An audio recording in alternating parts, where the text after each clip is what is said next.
a seu tempo, quando resvalar o seu pé. Deuteronômio 32, 35. Nesse versículo, os ímpios e incrédulos israelitas, que era o povo visível de Deus e que viviam debaixo de sua graça, são ameaçados com a vingança do Senhor. Apesar de todas as obras maravilhosas que Deus operara em favor desse povo, este permanecia sem juízo e destituído de entendimento. Como está escrito no versículo 28, e mesmo sob todos os cuidados do céu, produziram fruto amargo e venenoso, conforme verificamos nos 2 versículos anteriores. A declaração que escolhi para o meu texto, a seu tempo, quando resvalar o seu pé, parece subentender as seguintes questões relativas à punição e destruição que aqueles ímpios israelitas estavam sujeitos a sofrer. 1. Que eles estavam sempre expostos à destruição, assim como está sujeito a cair todo aquele que se coloca de pé ou anda por lugares escorregadios. A maneira como serão destruídos vem aí representada pelo deslize de seus pés. A mesma citação encontramos no Salmo 73, 18 e 19. Tu certamente os pões em lugares escorregadios e os fazes cair na destruição. 2. Faz supor também que estavam sempre sujeitos a uma súbita e inesperada destruição, à semelhança daquele que anda por lugares escorregadios e a qualquer instante pode cair. O ímpio não consegue prever se no momento ficará de pé ou se em seguida cairá. Quando cai, cai subitamente, sem aviso, como está escrito também no Salmo 73, 18 e 19. Tu certamente os pões em lugares escorregadios e os fazes cair na destruição, como ficam de súbito assolados, totalmente aniquilados de terror. 3. Outra coisa explícita no texto é que os ímpios estão sujeitos a cair por si mesmos, sem serem derrubados pelas mãos de outrem, pois aquele que se detém ou anda por terrenos escorregadios não precisa mais do que o seu próprio peso para cair por terra. 4. E também a razão pela qual ainda não caíram e não caem é por não haver chegado ainda o tempo determinado pelo Senhor. Pois está escrito que quando este tempo determinado ou escolhido chegar, seu pé irá resvalar, e então serão entregues à queda, para a qual já estão predispostos por causa do próprio peso.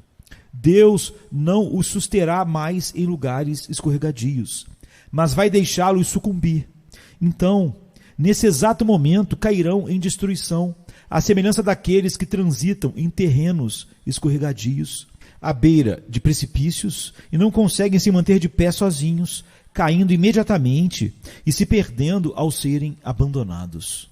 Eu insistiria agora num exame maior das seguintes palavras: não há nada, a não ser a boa vontade de Deus, que impeça os ímpios de caírem no inferno a qualquer momento.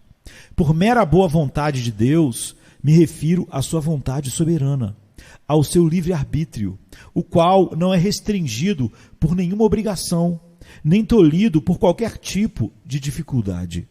Em última análise, sob qualquer aspecto, nada, exceto a vontade de Deus, tem poder para preservar os ímpios da destruição por um instante sequer.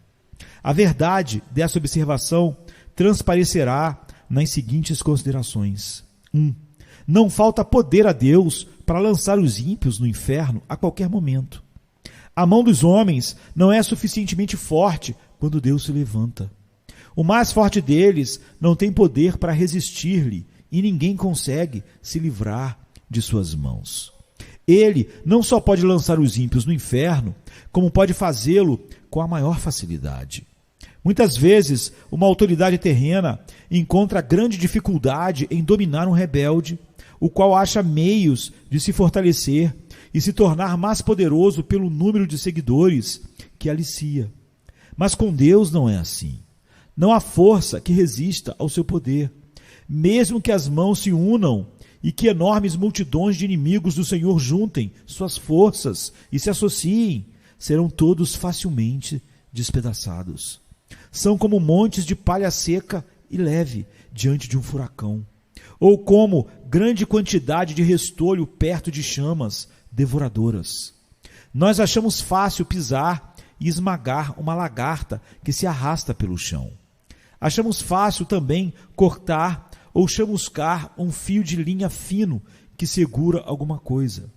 Então é simples para Deus, quando lhe apraz, lançar seus inimigos no inferno profundo. Quem somos nós que imaginamos poder resistir àquele diante do qual a repreensão, a terra inteira treme em seus alicerces, e perante quem as pedras tombam? 2. Eles merecem ser lançados no inferno. Assim, a justiça divina não se interpõe no caminho dos ímpios, nem faz objeção pelo fato de Deus usar seu poder infinito para destruí-los a qualquer momento. Muito pelo contrário, a justiça fala assim da árvore que produz frutos maus. Pode cortá-la. Para que está ela ainda ocupando inutilmente a terra? Lucas 13, verso 7. A espada da justiça divina está o tempo todo erguida sobre suas cabeças, e somente a mão de absoluta misericórdia soberana e a mera vontade de Deus podem detê-la. 3. Os ímpios já estão debaixo da sentença de condenação ao inferno. Eles não só merecem ser lançados ali, mas a sentença da lei de Deus, esse preceito de eterna e imutável retidão que o Senhor estabeleceu entre si mesmo e a humanidade, também se coloca contra eles, e assim os mantém. Portanto, tais homens já estão destinados ao inferno. O que não crê já está condenado. João 3,18. Assim, todo impenitente pertence verdadeiramente ao inferno. Ali é o seu lugar. Ele é de lá, como lemos em João 8,23. Vós sois cá de baixo, e para lá é destinado. Este é o lugar que a justiça, a palavra de Deus e a sentença de sua lei imutável reservam para ele. 4. Assim sendo, eles são objetos da ira e da indignação de Deus, que se manifestam através dos tormentos do inferno. E a razão de não descerem ao inferno agora mesmo não é pelo fato do Senhor, em cujo poder se encontram, estar menos irado com eles no momento, ou pelo menos não tão encolerizado como está com aquelas miseráveis criaturas a quem ele atormenta no inferno, as quais experimentam e sofrem ali a fúria da sua indignação. Sim, Deus se acha muito mais furioso com um grande número de pessoas que está vivendo na terra agora, talvez de modo tranquilo e confortável, do que com muitos daqueles que estão experimentando as chamas do inferno agora. Portanto, a razão por que Deus ainda não abriu a sua mão e os liquidou não é por ele não se importar com sua iniquidade ou não se ofender. O Senhor não se parece com eles, embora pensem que sim. A fúria de Deus arde contra eles. Sua condenação não demora. O abismo está preparado. O fogo está pronto. A fornalha incandescente está ardendo, pronta para recebê-los. As chamas vermelhas queimam. A espada luminosa foi afiada e pesa sobre suas cabeças. O inferno abriu a sua boca debaixo deles. 5. O diabo está pronto a cair sobre os ímpios, para apoderar-se deles como coisa sua, no momento em que Deus o permitir. Eles lhe pertencem. Suas almas encontram-se em seu poder e sob o seu domínio. As Escrituras os apresentam como propriedade de Satanás, em Lucas 11:21. Os demônios os espreitam, estão sempre ao seu lado, à sua direita, esperando por eles como leões famintos e enfurecidos que veem a presa, aguardando a hora de agarrá-la. Porém, são restringidos por enquanto.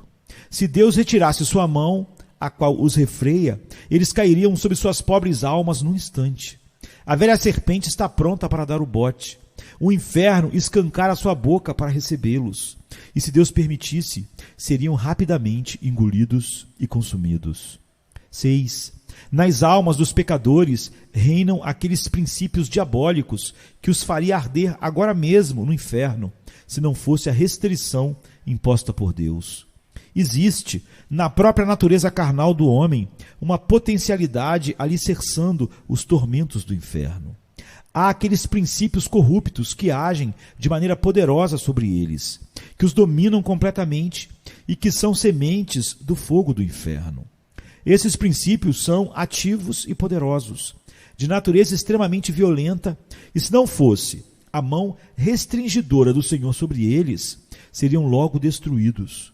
Iriam arder em chamas da mesma forma que a corrupção e a rebeldia fazem arder os corações das pessoas condenadas, gerando nelas os mesmos tormentos.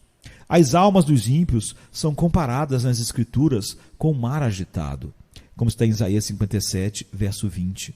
Por enquanto, Deus controla as iniquidades deles pelo seu imenso poder, como faz com as ondas enfurecidas do mar, dizendo: virão até aqui, mas não prosseguirão. Mas se Deus retirasse deles o seu poder refreador, seriam todos tragados por elas. O pecado é a ruína e a miséria da alma. Ele é destrutivo pela própria natureza. E se Deus o deixasse sem controle, não seria preciso mais nada para tornar as almas humanas absolutamente miseráveis. A corrupção no coração do homem é algo cheio de fúria incontrolável e sem freio. Enquanto os pecadores viverem aqui, essa fúria será como fogo reprimido pelas restrições divinas. Ao passo que, se fosse liberada, incendiaria o curso natural da vida. E como o coração é um poço de pecado, este mesmo pecado iria imediatamente transformar a alma num forno incandescente ou numa fornalha de fogo e enxofre, caso não fosse restringido pelas mãos soberanas de Deus por enquanto. 7. O fato de não haver sinais visíveis da morte por perto não quer dizer que haja, por um momento sequer, segurança para os ímpios.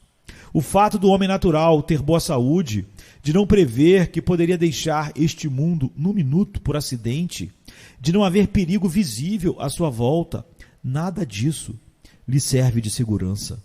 Contínuas e inúmeras experiências humanas, em todas as épocas, nos mostram que não existem provas de que o homem não esteja à beira da eternidade ou de que seu próximo passo não venha a ser no outro mundo.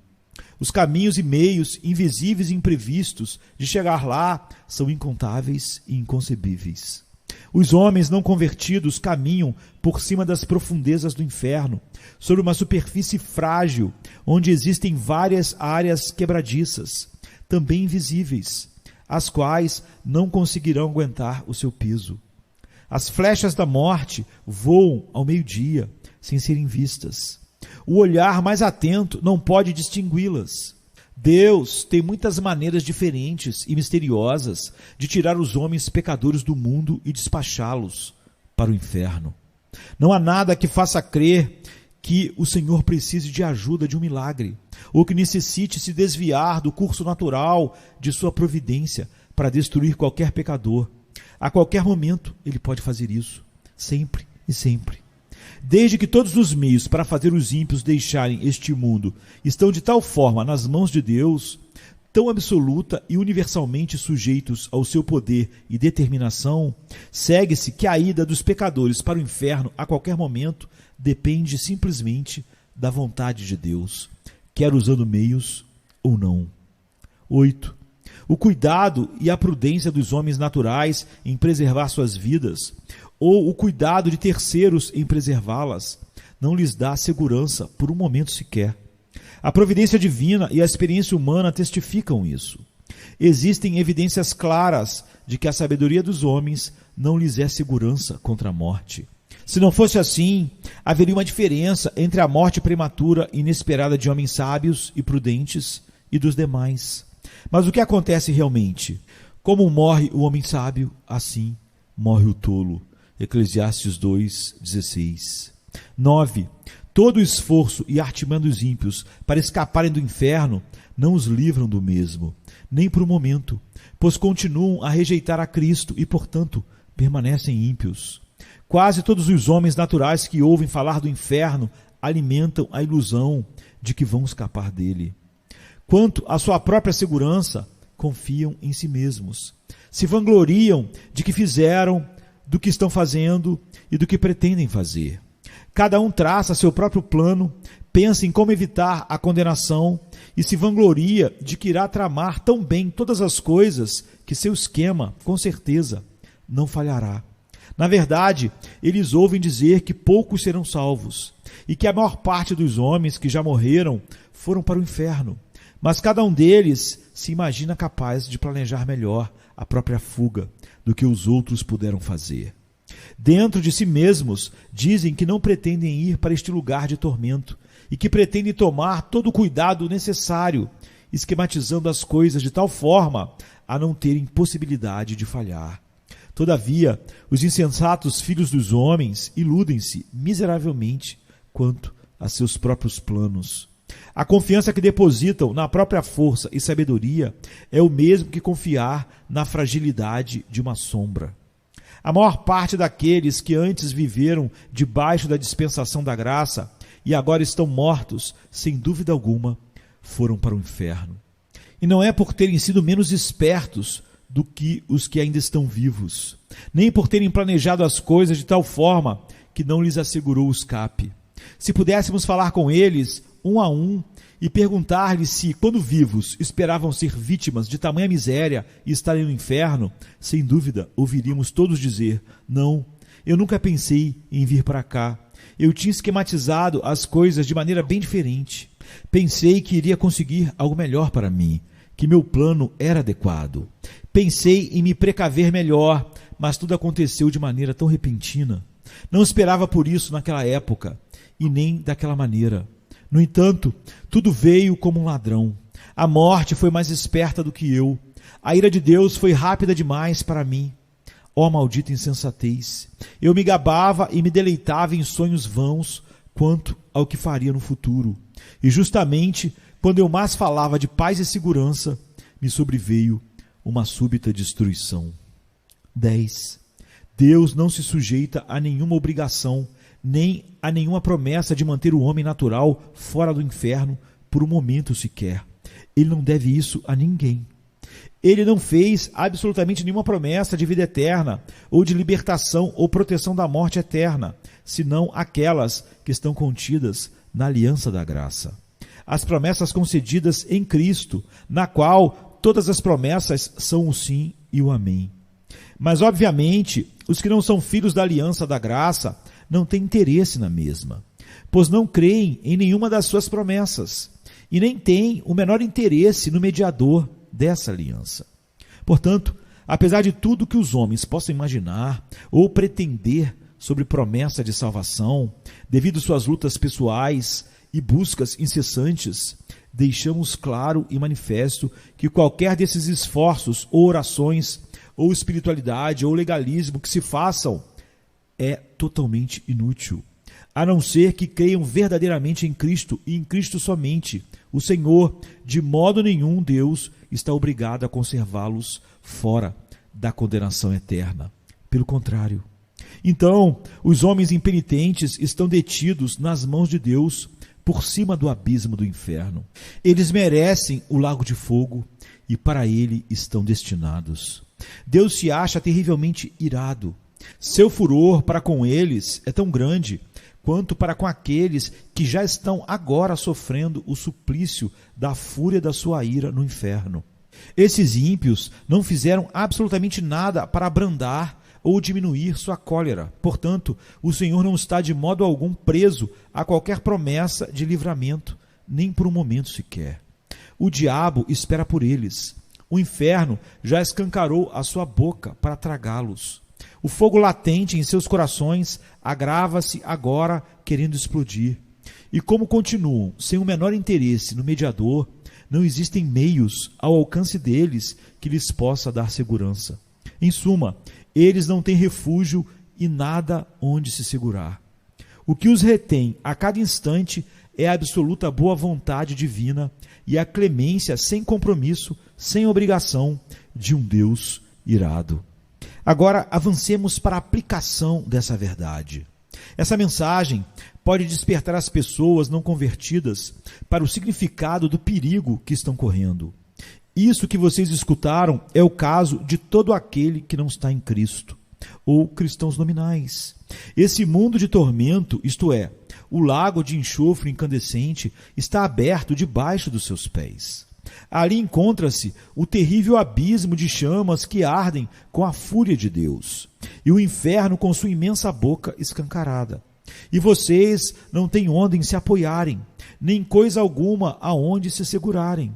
Não existe nada entre vocês e o inferno, senão o ar.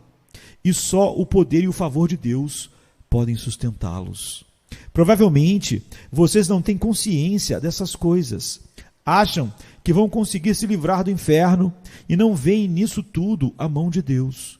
E olham as coisas ao seu redor, como o bom estado da sua saúde física, os cuidados que tomam de suas vidas e os meios que usam para sua própria preservação.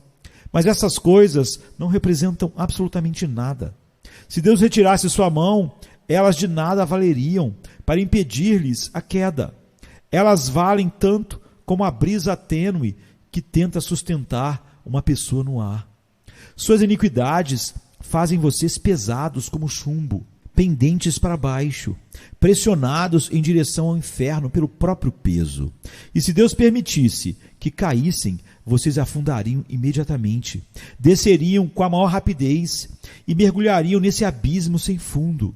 Sua saúde, seus cuidados e prudência, seus melhores planos, toda a sua suposta retidão, de nada valeriam para sustentar e conservar vocês fora do inferno. Seria como tentar segurar uma avalanche de pedras com uma teia de aranha. Se não fosse a misericórdia de Deus, a terra não suportaria vocês por um só momento, pois são uma carga para ela. A natureza geme por causa de vocês. A criação foi obrigada a se sujeitar à escravidão involuntariamente por causa da corrupção de vocês. Não é com prazer que o sol brilha sobre vocês, para que sua luz ilumine vocês para pecarem e servirem a Satanás. A terra não produz de bom grado seus frutos para satisfazer a luxúria de vocês, nem está disposta a servir de palco à exibição de suas iniquidades. Não é voluntariamente que o ar alimenta a sua respiração, seus pulmões, mantendo viva a chama dos seus corpos, enquanto vocês gastam a vida servindo os inimigos de Deus. As coisas criadas por Deus são boas e foram feitas para que o homem, por meio delas, servisse ao Senhor e o glorificasse. Não é com prazer que elas prestam serviço a outros propósitos e gemem quando são ultrajadas ao servirem objetivos tão contrários à sua finalidade e natureza. E a própria terra vomitaria vocês se não fosse a mão soberana daquele a quem vocês tanto têm ofendido segundo após segundo. Eis aí as nuvens negras da ira de Deus pairando agora sobre suas cabeças carregadas por uma tempestade ameaçadora cheia de trovões. Não fosse a mão restringidora do Senhor, elas arrebentariam imediatamente sobre vocês. A misericórdia soberana de Deus, por enquanto, refreia esse vento impetuoso. Do contrário, ele sobreviria com fúria. Sua destruição ocorreria repentinamente e vocês seriam como a palha dispersada pelo vento. A ira de Deus é como grandes águas represadas que crescem mais e mais, aumentando de volume até que encontram uma saída. Quanto mais tempo a correnteza for reprimida, mais rápido e forte será o seu fluxo ao ser liberada. É verdade que até agora ainda não houve um julgamento pelas tuas obras mais. A enchente da vingança de Deus encontra-se represada. Mas, por outro lado, sua culpa cresce cada vez mais. E dia a dia vocês acumulam mais e mais ira contra si mesmos. As águas estão subindo continuamente, fazendo sua força aumentar mais e mais. Nada, a não ser a misericórdia de Deus, detém as águas até agora, as quais não querem continuar represadas e forçam uma saída. Se Deus retirasse sua mão das comportas, elas se abririam imediatamente e o mar impetuoso da fúria infinita e da ira de Deus iria se precipitar com furor inconcebível e cairia sobre vocês com poder onipotente. E mesmo que tua força fosse 10.000 vezes maior do que é, sim, 10.000 vezes maior do que a força do mais forte e vigoroso diabo do inferno, não valeria nada para resistir ou deter a ira divina. O arco da ira de Deus já está preparado, e a flecha ajustada ao seu cordel. A justiça aponta a flecha para o seu coração e estica o arco. E nada, senão a misericórdia de Deus, um Deus irado, que não se compromete e a nada se obriga, impede que a flecha se embeba agora mesmo com o sangue de todos vocês. Assim, estão todos vocês que nunca experimentaram uma transformação real em seus corações pela ação poderosa e soberana do Espírito Santo do Senhor em suas almas. Todos vocês que não nasceram de fato de novo, nem foram feitos novas criaturas, ressurgindo da morte do pecado para um estado de luz e para uma vida nova, nunca experimentada antes. Por mais que vocês tenham modificado a conduta em muitas coisas e tenham possuído simpatias religiosas, cristãs e até mantido uma forma pessoal de cristianismo com suas famílias e, em particular, indo à casa do Senhor e aos cultos, sendo até severos quanto a isso, mesmo assim vocês estão nas mãos de um Deus irado. Somente sua misericórdia os livra de ser agora, nesse momento, tragado pela destruição eterna. Por menos convencidos que vocês estejam agora, quanto às verdades ouvidas no porvir, serão plenamente convencidos disso. Aqueles que já se foram, que estavam na mesma situação que a sua, percebem que foi exatamente isso que lhes aconteceu, pois a destruição caiu de repente sobre muitos deles, quando menos esperavam e quando mais afirmavam viver em paz e segurança. Eles falavam paz, paz, quando não havia paz, como os falsos profetas de Israel. Agora eles veem que aquelas coisas nas quais puseram sua confiança para obter paz e segurança eram nada mais que uma brisa ligeira e sombras vazias. O Deus que mantém vocês acima do abismo do inferno abomina vocês. Ele está terrivelmente irado e seu furor contra vocês queima como um fogo abrasador. Ele vê vocês como apenas dignos de serem lançados no fogo. E seus olhos são tão puros que não podem tolerar tal visão. Vocês são 10.000 vezes mais abomináveis a seus olhos do que é a mais odiosa das serpentes venenosas para os olhos humanos. Você o tem ofendido infinitamente mais do que qualquer rebelde obstinado ofenderia a um governante, a um rei neste mundo. No entanto, nada, a não ser a sua mão, pode impedi-los de cair no fogo a qualquer momento. O fato de vocês não terem ido para o inferno a noite passada e de terem tido permissão de acordar ainda aqui, neste mundo, depois de terem fechado os olhos ontem para dormir, atribui-se ao mesmo favor e somente ao favor soberano de Deus. Não existe outra razão porque vocês não foram lançados no inferno ao se levantarem pela manhã, a não ser o fato da mão de Deus tê-los sustentado. E não existe outra razão porque vocês não caem no inferno neste exato momento.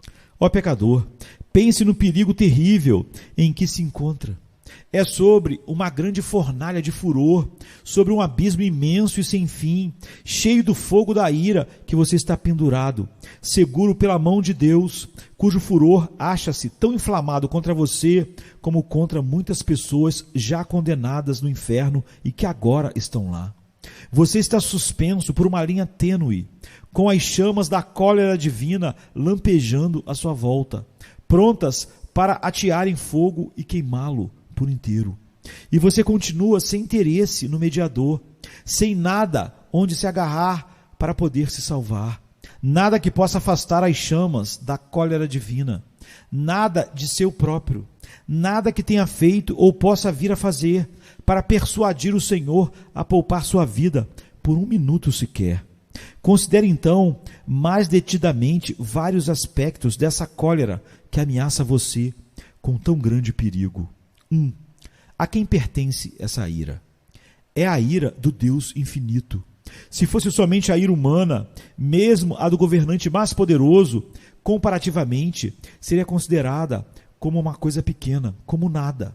A ira dos reis é bastante temida, principalmente dos monarcas absolutos que possuem os bens e as vidas de seus súditos inteiramente sob o seu poder, para serem usados quando bem entenderem. Como o bramido do leão é o terror do rei. O que lhe provoca a ira peca contra a sua própria vida. Diz Provérbios 20, verso 2. O súdito que enfurece esse tipo de governante arbitrário sofre os maiores tormentos que se possa conceber, ou que o poder humano possa infligir. Entretanto, os maiores principados da terra, em toda a sua grandeza, majestade e poder, mesmo revestidos de seus grandes terrores, não são mais do que vermes débeis e desprezíveis que rastejam no pó, quando comparados com o grande e todo-poderoso Criador e Rei dos céus e da terra. Mesmo quando estão enraivecidos e sua fúria chega ao máximo, é muito pouco o que eles podem fazer. Os reis da terra são, perante Deus, como gafanhotos, valem menos que nada. Tanto o seu amor quanto o seu ódio são desprezíveis. A ira do grande rei dos reis é muito mais terrível do que a deles, é infinitamente maior, tal como é maior a sua majestade. Digo-vos, pois, amigos meus, não temais os que matam o corpo e, depois disso, nada mais podem fazer. Eu, porém, vos mostrarei a quem deveis temer. Temei aquele que, depois de matar, tem o poder para lançar no inferno. Sim, digo-vos, a esse deveis temer. Lucas 12, 4 e 5. Essas são as palavras de Jesus para nós. 2. É a ferocidade de sua ira que vocês estão expostos. Lemos com frequência sobre a ira de Deus, como por exemplo em Isaías 59, 18. Segundo as obras deles, assim retribuirá furor aos seus adversários. E também em Isaías 66, verso 15. Porque eis que o Senhor virá em fogo, e os seus carros como um torvelinho, para tornar a sua ira em furor, e a sua repreensão em chamas de fogo. E assim é em muitos outros lugares da Bíblia. Lemos também em Apocalipse 19, 15. O lagar do vinho do furor da ira do Deus Todo-Poderoso. Essas palavras são incrivelmente aterradoras. Se estivesse escrito apenas a ira de Deus, isso já nos faria supor algo bastante temível. Mas está escrito o furor da ira de Deus, ou seja, a fúria de Deus, o furor do grande eu sou. Ó, quão terrível deve ser esse furor. Quem pode exprimir ou conceber o que essas palavras contêm? Contudo, não é apenas isso que está escrito, e sim o furor da ira do Deus Todo-Poderoso. Essas palavras dão a entender que uma grande manifestação do seu poder onipotente vai acontecer. Através dela, ele infligirá aos homens todo o furor da sua ira. Assim como os homens costumam manifestar sua própria força através do furor de sua ira, a onipotência divina irá, da mesma forma, se enfurecer e se manifestar. Então, qual será a consequência de tudo isso? O que será do pobre verme que vier a sofrer todo esse mal? Que mãos serão tão fortes e que coração conseguirá suportar tanto furor? A que terrível, inexprimível, inconcebível abismo de miséria irá chegar a pobre criatura humana que será vítima disso tudo? Pensem bem, vocês que estão aqui hoje, agora, e que permanecem em estado pecaminoso. O fato de Deus vir a efetivar o furor da sua ira torna implícito que ele infligirá esse castigo sem compaixão. Quando Deus olhar a indescritível aflição do seu estado e vir como seus tormentos são absolutamente desproporcionais à sua força e como suas pobres almas estão esmagadas, imersas em trevas eternas, não terá compaixão de vocês. Não irá deter a execução da sua ira ou, de forma alguma, tornar mais leve sua mão. Nessa hora, Deus não usará de misericórdia para com vocês, nem conterá seu vento impetuoso. Ele não terá consideração para com o seu bem-estar e nem irá evitar que vocês sofram. Na verdade, fará com que sofram na medida exata que sua rigorosa justiça vier a requerer. Nada será modificado só pelo fato de ser difícil para vocês suportarem. Pelo que também eu os tratarei com furor. Os meus olhos não pouparão, nem terei piedade. Ainda que me gritem aos ouvidos em alta voz, nem assim os ouvirei. Ezequiel 8, 18. Deus está pronto agora a usar de compaixão para com vocês. Hoje é o dia da misericórdia. Vocês podem clamar neste instante e ter esperança de alcançar sua graça. Mas quando o dia da misericórdia passar, seu lamento, o pranto mais doloroso, os gritos serão em vão. No que diz respeito ao seu bem-estar, vocês estarão completamente perdidos e alienados de Deus. O Senhor não terá outra opção senão a de entregá-los ao sofrimento e à miséria infinita. E vocês continuarão não tendo outra perspectiva, pois serão vasos de ira preparados para a destruição. Não haverá outro uso qualquer para tais vasos, senão o de enchê-los da ira de Deus. Quando clamarem ao Senhor, Ele estará tão longe de consolá-los que, inclusive, está escrito a esse respeito que Deus irá simplesmente rir e zombar de vocês, como está em Provérbios 1, 25 e 26. Vejam quão terríveis são essas palavras do grande Senhor. O lagar eu o pisei sozinho, e dos povos nenhum homem se achava comigo. Pisei as uvas na minha ira, no meu furor as esmaguei, e o seu sangue me salpicou as vestes e me manchou o traje todo. Isaías 63, verso 3. É quase impossível se conceber palavras que tragam em si uma manifestação maior destas três coisas: desprezo, ódio e fúria de indignação. Se clamarem a Deus por consolo, Ele estará longe de querer vir consolar vocês, ou de querer demonstrar-lhes qualquer interesse ou favor. Ao contrário, o Senhor simplesmente irá esmagá-los sob seus pés. E apesar de saber que, ao pisoteá-los, você não poderá suportar o peso da sua onipotência, ainda assim, Ele não vai se importar. Irá esmagá-lo debaixo dos seus pés, sem piedade, espremendo o seu sangue e fazendo com que o mesmo espirre longe, manchando suas vestes, maculando o seu traje. Esta é a visão que está descrita aqui. Ele não só irá odiá-los, como devotará a vocês o maior desprezo. Lugar algum será considerado próprio para vocês, a não ser debaixo de seus pés, para serem pisados como a lama das ruas. 3. A miséria a que vocês estão sujeitos é aquela que Deus lhes infligirá, a fim de demonstrar a força da ira do Senhor. Deus tem em seu coração a intenção de mostrar aos anjos e aos homens não só a excelência do seu amor, como a severidade do seu furor. Às vezes, os governantes da terra resolvem mostrar a força da sua ira através de castigos extremos que mandam infligir sobre aqueles que os enfurecem. Nabucodonosor, o poderoso e arrogante rei do império dos caldeus, demonstrou seu furor quando, ao se irritar com Sadraque, Mesaque e Abdenego, ordenou que se acendesse a fornalha de fogo ardente 7 vezes mais do que o normal.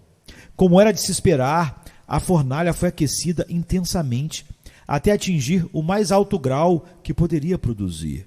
O grande Deus também quer revelar a sua ira e exaltar sua tremenda majestade, santidade e grandioso poder através dos sofrimentos desmedidos de seus inimigos. Que diremos, pois, se Deus, querendo mostrar a sua ira e dar a conhecer o seu poder, suportou com muita longanimidade os vasos da ira preparados para a perdição, diz Paulo em Romanos 9, 22. E visto que esse é o seu desígnio e o que ele determinou, ou seja, mostrar quão terrível e ilimitada é a ira, a fúria e a indignação do Senhor, ele o mostrará realmente. Será realizado algo horrendo, muito terrível.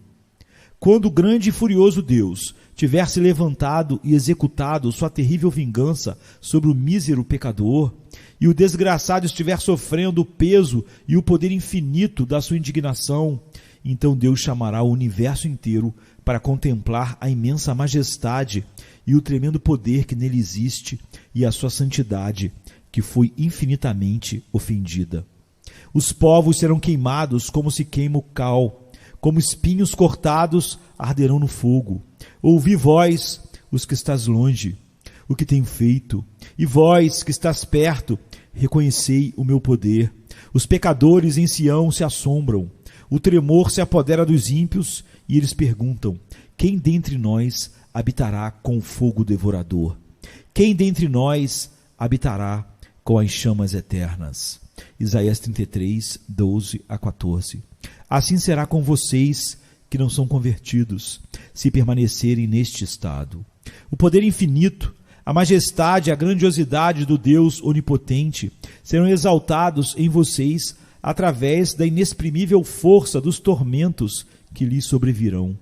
Vocês serão atormentados na presença dos santos anjos e na presença do Cordeiro, é o que diz Apocalipse. E quando estiverem neste estado de sofrimento, os gloriosos habitantes do céu sairão para contemplar este espetáculo horrendo e verão como é a ira e a fúria do Deus Todo-Poderoso. E quando virem todas essas coisas, se prostrarão e adorarão seu grande poder e majestade. E será que de uma lua nova a outra, e de um sábado a outro, virá toda a carne a adorar perante mim, diz o Senhor. Eles sairão e verão os cadáveres dos homens que prevaricaram contra mim, porque o seu verme nunca morrerá, nem o seu fogo se apagará, e eles serão um horror para toda a carne. Isaías 66, 23 e 24. 4. É uma ira eterna. Já seria algo terrível sofrer o furor e a cólera do Deus Todo-Poderoso por um momento, mas vocês terão de sofrê-lo por toda a eternidade. Essa intensa e horrenda miséria não terá fim. Ao olhar para o futuro, vocês verão à frente uma interminável eternidade de duração infinita, que irá devorar seus pensamentos e assombrar suas almas. E vocês irão se desesperar, com certeza, por não conseguirem nenhum livramento, termo, alívio ou descanso para tanta dor. Saberão também que terão de sofrer até a última gota por longos séculos, por milhões e milhões de anos, lutando e pelejando contra essa vingança inclemente e toda poderosa. Então, depois de passar por tudo isso, quando tantos séculos os tiverem consumidos, saberão que tudo não passa apenas de uma gota de água quando comparado ao que ainda resta. Portanto, seu castigo será, com certeza, infinito. Quem poderia exprimir o estado de uma alma em tais circunstâncias? Tudo o que pudermos dizer sobre o assunto vai nos dar apenas uma débil e frágil visão da realidade. Ela é inexprimível e inconcebível, pois quem conhece o poder da ira de Deus, pergunta a sua palavra. Quão horrendo é o estado daqueles que diariamente, a cada hora, a cada minuto, se encontram em perigo de sofrer tamanha ira e infinita miséria. Mas esse é o caso sinistro de toda alma que ainda não nasceu de novo, por mais moral, austera, sóbria e religiosa que seja. Oxalá vocês pensassem em todas essas coisas, sejam jovens ou velhos. Há razões de sobra para acreditar que muitos daqueles que ouviram o Evangelho certamente estarão expostos a esse tormento por toda a eternidade. Não sabemos quem são eles, nem o que pensam. Pode ser que estejam tranquilos agora, escutando este sermão sem se perturbarem muito, e que estejam até se gabando de que, no caso deles, conseguirão escapar. Se soubéssemos que dentre os nossos conhecidos existe uma pessoa, uma só, sujeita a sofrer tal tormento, como seria doloroso para nós encararmos o assunto. Se conhecêssemos essa pessoa, sempre que a víssemos em tal visão, seria terrível para nós. Iríamos todos levantar grande clamor e choro e prantear por sua causa. Mas, infelizmente, em vez de uma pessoa só, é provável que muitos se lembrem dessas exortações somente no inferno e deste sermão somente no inferno. E inúmeras pessoas podem estar no inferno em breve tempo, antes mesmo deste ano terminar. E aqueles que estão agora com saúde, tranquilos e seguros, podem chegar lá antes do amanhecer. Todos os que dentre vocês continuarem até o fim em estado natural como nasceram, pecaminoso, e que conseguirem ficar fora do inferno e por mais tempo, estarão lá também em breve. Sua condenação não tardará, virá de súbito e provavelmente para muitos de vocês de maneira repentina. Vocês têm toda a razão em se admirarem de não estar ainda no inferno. É o caso, por exemplo, de alguns conhecidos seus, que não mereciam o inferno mais do que vocês, e que antes de vocês aparentavam ter possibilidade de estarem vivos agora, tanto quanto vocês, mas não estão. Para o caso deles, já não há esperança. Estão clamando lá em extrema penúria e perfeito desespero. Mas aqui estão vocês, na terra dos vivos, cercados pelos meios da graça, tendo a grande oportunidade de obter a salvação. O que não dariam aquelas pobres almas agora condenadas, desesperadas pela oportunidade de viver mais um só dia, como que vocês desfrutam neste momento. E agora, vocês têm uma excelente ocasião. Hoje é o dia em que Cristo abre as portas da misericórdia de par em par e se coloca de pé, clamando e chamando em alta voz aos pobres pecadores. Este é o dia em que muitos estão se reunindo a Ele, se apressando em chegar ao reino de Deus. Inúmeras estão vindo diariamente do norte, sul, leste e oeste. Muitos que estavam até bem pouco tempo nas mesmas condições miseráveis que vocês estão felizes agora, com os corações cheios de amor por aquele que os amou primeiro e os salvou de seus pecados com seu próprio sangue, regozijando-se na esperança de ver a glória de Deus. Como é terrível ser deixado para trás num dia assim, ver os outros se banqueteando enquanto vocês estão penando e se definhando. Ver os outros se regozijando e cantando com alegria no coração, enquanto vocês só têm motivos para prantear por causa do sofrimento de seus corações e de lamentar por causa das aflições de suas almas. Como podem vocês descansar por um momento sequer em tal estado de alma? Será que suas almas não são tão preciosas como as almas daqueles que, dia a dia, estão se juntando ao rebanho de Cristo? Não existem, porventura, muitos que, apesar de estarem há longo tempo neste mundo, até hoje não nasceram de novo e, por isso, são estranhos à comunidade de Israel e nada têm feito durante a vida a não ser acumular ira sobre ira para o dia do castigo eterno? Ó senhores, o caso de vocês é, sem dúvida, extremamente perigoso. A dureza de seus corações e sua culpa são imensas. Acaso vocês não veem como geralmente pessoas de sua idade são deixadas para trás na dispensação da misericórdia de Deus? Vocês precisam refletir e despertar do seu sono, pois jamais poderão suportar a fúria e a ira do Deus infinito. E vocês que são rapazes e moças, irão negligenciar este tempo precioso que desfrutam agora, quando tantos outros jovens de sua idade estão renunciando às futilidades da juventude e correndo céleres a Cristo. Vocês têm neste momento uma oportunidade, mas se a desprezarem, sucederá o mesmo que agora está acontecendo com todos aqueles que gastaram em pecado os dias preciosos da sua mocidade, chegando a uma terrível situação de cegueira e insensibilidade. E vocês, crianças, que não foram convertidas ainda, não sabem que estão indo para o inferno, onde sofrerão a horrenda ira daquele Deus que agora está encolerizado contra vocês dia e noite?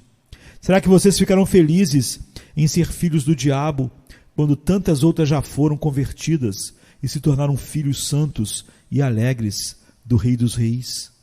Oxalá todos aqueles que ainda estão fora de Cristo, pendentes sobre o abismo do inferno, quer sejam senhoras e senhores idosos, ou pessoas de meia idade, quer jovens ou crianças, que possam dar ouvidos agora aos chamados da palavra e da providência de Deus. Este ano aceitável do Senhor, que é um dia de grandes misericórdias para alguns, sem dúvida, será um dia de extremo castigo para outros. Quando negligenciam suas almas, os corações dos homens se endurecem e sua culpa aumenta rapidamente. Podem estar certos, porém, que agora será como foi nos dias de João Batista. O machado está posto à raiz das árvores, e toda árvore que não produz fruto deve ser cortada e lançada no fogo. Portanto, todo aquele que está fora de Cristo, desperte e fuja da ira vindoura.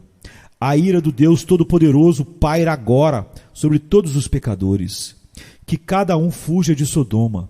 Livra-te, salva a tua vida, não olhes para trás, nem pares em toda a campina, foge para o monte, para que não pereças.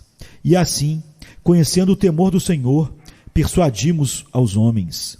De sorte que somos embaixadores em nome de Cristo, como se Deus exortasse por nosso intermédio. Em nome de Cristo, pois rogamos que vos reconcilieis com Deus. 2 Coríntios 5, 11 a 20, 6 e 2. Buscai o Senhor enquanto se pode achar. Invocai-o enquanto está perto. Deixe o perverso o seu caminho, o iníquo os seus pensamentos. Converta-se ao Senhor, que se compadecerá dele, e volte-se para o nosso Deus, porque é rico em perdoar. Isaías 55, 6 e 7. Amém, queridos? Amém. Este famoso sermão de Jonathan Edwards, talvez o mais famoso de todos os tempos, foi proferido em 8 de julho de 1741 em Enfield, Connecticut, Estados Unidos, por ocasião do grande despertamento que houve naqueles dias. Quase todos os que a ele se referem dizem que foi acompanhado pelo poder de Deus de forma extraordinária, causando um impacto inesquecível naqueles que o ouviram e em tantas gerações posteriores. Desde então, tem sido publicado em várias línguas, trazendo proveito espiritual a milhares de pessoas em todas as partes do mundo. A nossa oração fervorosa é que Deus se digne a conferir bênçãos semelhantes a todos os que ouvirem esse sermão séculos depois dele ser pregado. Venha se cansado estás,